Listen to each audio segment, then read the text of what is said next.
Ashutosh parking से cycle निकालकर रश्मि से बोला, बहन अब मैं कुछ दिन कॉलेज नहीं आऊंगा। तुम उन लोगों से पंगा मत लेना।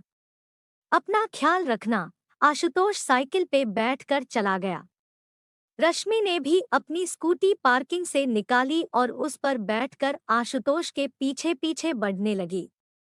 थोड़ी ही देर में रश्मि को आशुतोष दवा दुकान में खड़ा दिखा।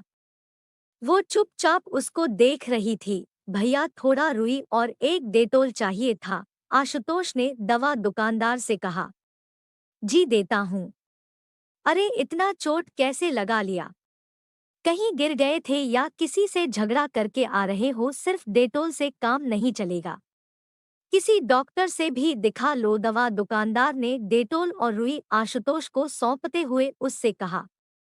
जी आपका धन्यवाद।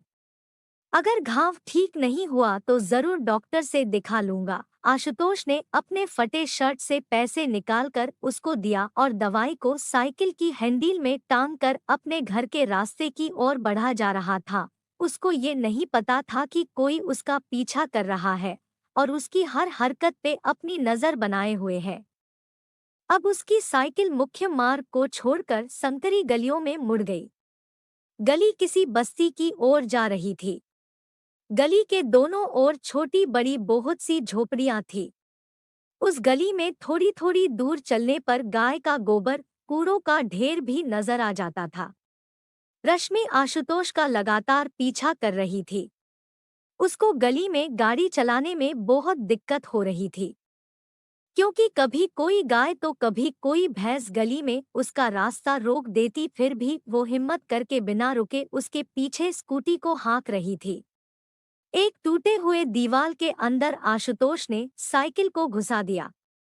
साइकिल स्टैंड पे लगा के वो एक खपरेल मकान के अंदर चला गया।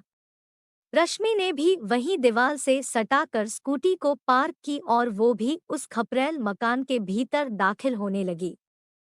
अंदर से कोई औरत आशुतोष के ऊपर गुस्सा कर रही थी। बेटा ये क्या हुआ तुझे? इतना चोट तुमको कैसे लगी? सच सच बोल, किसी ने मारा क्या मेरे बच्चे? औरत आशुतोष से सवाल कर रही थी। नहीं माँ, वो एक ऑटो वाले ने साइकिल में धक्का लगा दिया। मैं सड़क पे गिर गया था, इसलिए ये हालत हो गई। अब तू छोड़ मेरी फिक्र, ये बता तेरा दर्द कैसा है?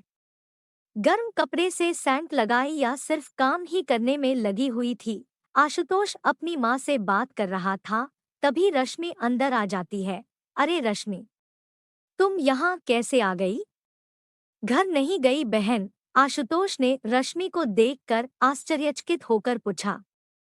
नहीं भैया, बस ऐसे ही आज मन किया कि आज अपनी माँ से मिल लूं, इसलिए आपके पीछे पीछे यहाँ आ गई। बेटा ये कौन है और किस से मिलने आई है? माँ ने आशुतोष से सवाल किया। माँ ये वही है जिसने तेरे लिए समोसे भेजा था, मेरे साथ कॉलेज में पढ़ती है।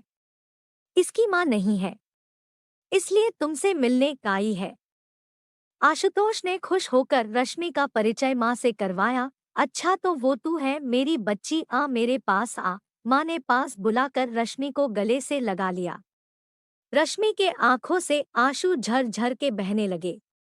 ये आंसू खुशी और संतुष्टि के थे। माँ ने उसे अपने पास टूटी हुई खाट थी उसी पे उसको बिठाया। बेटा रुक, तुम दोनों के लिए खाना लगाती हूँ।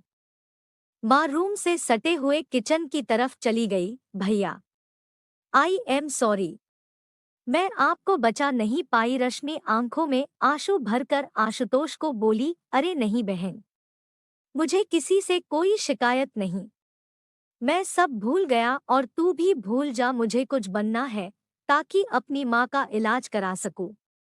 तू भी अब उन लोगों से मत उलझना बहना, आशुतोष ने हाथ जोड़कर उससे निवेदन किया। तब तक माँ दो थाली में चावल आलू की सब्जी लेके आ गई। चलो अब खाना खा लो तुम लोग, बहुत समय हो गया है। आओ दोनों। माँ ने जमीन पे रश्मि के बैठने के लिए पेपर बिछा दिया। रश्मि अब खाना खा रही थी। बगल से माँ हाथ वाला पंखे से उसको हवा कर रही थी। आशुतोष ने तो 5 मिनट में ही खाना सफाचट कर दिया।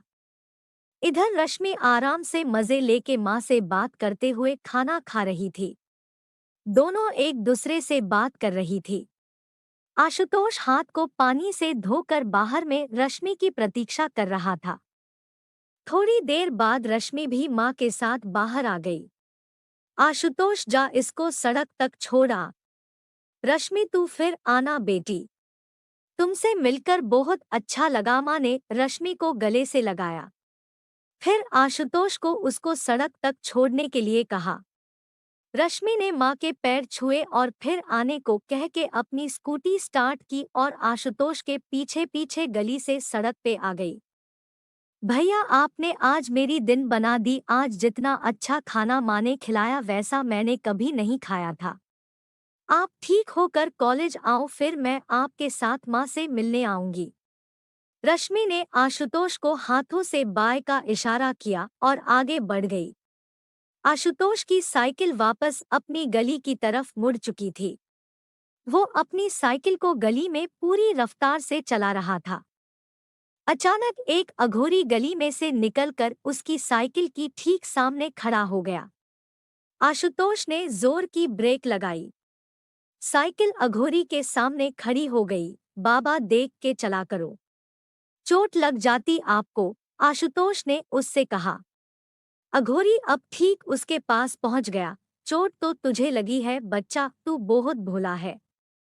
दुनिया ऐसे लोगों को पसंद नहीं करती। तेरी मंजिल तो और है। इतना कह के अघोरी ने अपने हाथ उसके सिर पे रख दिया। आशुतोष के सारे जख्म पल भर में गायब हो गए। आशुतोष ने अघोरी से कुछ पूछना चाहा लेकिन तब तक वो हवा की रफ्तार से अपने कदमों को बढ़ाते हुए गली में कहीं खो गया। अजीब है, कोई जादूगर था क्या? हाथ लगाते ही सारे जख्म ठीक हो गए। पता नहीं क्या था। आशुतोष को अपने आंखों पे विश्वास नहीं हो रहा था। उसे लगा कि जैसे खुली आंखों से उसने कोई सपना देख लिया हो। यह कहानी 21 भाग में अंत होगा। अगर कहानी अच्छी लगी हो तो नेक्स्ट पार्ट जरूर देखें और ऐसे ही नई नई कहानियां सुनने के लिए वीडियो को लाइक, कमेंट और चैनल को सब्सक्राइब जरूर कर लें।